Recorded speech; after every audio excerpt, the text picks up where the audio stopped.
కాశీనాయన జ్యోతి క్షేత్రంలో అంగరంగ వైభవంగా మహాశివరాత్రి వేడుకలు నిర్వహించినట్లు ఆలయ ప్రధాన అర్చకులు స్వామి తెలిపారు. వచ్చిన భక్తులకు ప్రత్యేక పూజలు నిర్వహించి తీర్థ ప్రసాదాలు అందించామన్నారు. మరిన్ని విషయాలను ఆయన ఏసియన్ న్యూస్ తో తెలిపారు. శ్రీ కాశీనాయన మహాసమాధి స్వామివారు 1995 డిసెంబర్ 6వ దత్త భోజనోత్సవం సమాధయ్యారు. స్వామి నెల్లూరు జిల్లా ఉదయగిరి తాలూకా బిస్పల్లి గ్రామంలో జన్మించి ఆయన కొంతకాలం పల్లెలలో తిరుగుతూ స్వామివారి విరాతులకు వచ్చేసి నరసింహస్వామి ప్రత్యక్షమైనాడు. స్వామివారి జీర్ణోత్తరణటువంటిది కోరి స్వామివారి యొక్క జ్యోతిక్షేత్రం చేరుకున్న తర్వాత ఇక్కడ స్వామివారికి అన్నపూర్ణాదేవి గర్భం ఎప్పుడో గొప్పగా జరిగి సర్వమైనటువంటి అమ్మవారు ఆయనకు కనపడింది.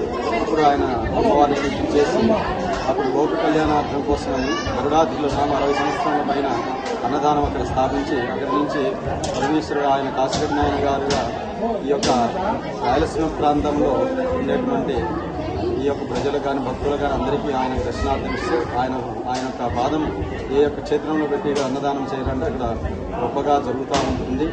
ఆయన యొక్క ఆశీస్సులతో ఎంతోమంది వేలాది మంది భక్తులు ఆయన యొక్క వీళ్ళ యొక్క కోరిక ప్రకారం ఆయన యొక్క ఆశీర్వాదం చేస్తూ ఉండేవాడు. ఆయన చెప్పినటువంటి వాక్కులు ఏమైనా భరిస్తూ ఉండేది. అటు ఆయన ఈ యొక్క సంచారం చేస్తూ ఈ యొక్క రాయలసీమ ప్రాంతం తిరుగుతూ లాస్ట్ చివరికి వచ్చి 1995 డిసెంబర్ 6వ తారీఖు ఇక్కడ సమావేశమైనారు.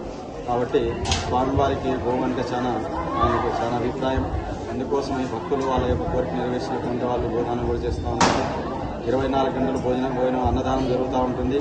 ఇక్కడ స్వామివారికి ఎటువంటి వారైనా కానీ పేదవాళ్ళు కానీ అనాథులు కానీ ఎటువంటి వాళ్ళు కూడా ఇక్కడికి వచ్చేసి స్వామివారి యొక్క సన్నిధానంలో ఆ యొక్క అన్నదానంలో ప్రవేశిస్తూ ఉంటారు. కాబట్టి వాళ్ళు కోరుకునే ప్రకారం సంతానం కానీ వాళ్ళు ఏ కోరుకుంటారో ఆ యొక్క కోరికలన్నీ కూడా స్వామివారి యొక్క సమాధి నుంచి వాళ్ళ కోరిక తీర్చుతూ ఈ యొక్క మహానుభావులు ఈ యొక్క సమాధి